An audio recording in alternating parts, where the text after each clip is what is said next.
Okay, and so you kind of touched on this a little bit, but I mean, everyone these days is looking for the biggest bang for their buck in terms of fat loss. They want to lose weight faster, they want it quicker. Now, when you're designing the workouts for your Fit Fun boot camps and your DVD programs, how do you go about structuring your workouts to get the most out of them in the least amount of time? And how long are your workouts usually? You know, I'm kind of known, besides America's Trainer to the Moms, I'm also the anti-cardio guy, you know, when it comes to like marathon training or half marathons or even 10Ks. For fat loss, I want to make that point.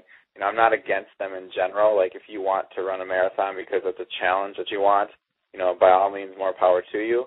But don't expect to lose fat from it. And, you know, in fact, most of my clients that I've seen have gained fat and gained weight during the running program. So I'm not a fan of cardio, long-distance cardio for it.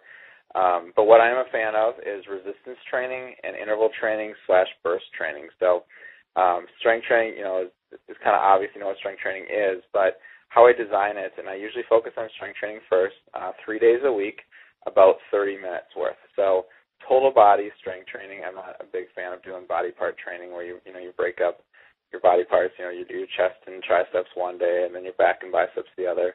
I don't think that's very efficient. So, you know, focusing on the big muscle groups, big movements. So your squats, your presses, your lunges, your step ups, push-up style, bench press style, pull-ups, rows, those types of exercises, shoulder press, that really hit the big muscle groups.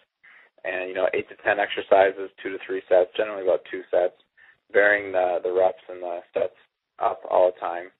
And with that, you know, I like to see either on the same day or on opposite days burst training. Now, some of you, may or may not have heard of burst training before. It's kind of a step up from interval training. Interval training is changing the intensity of the workout.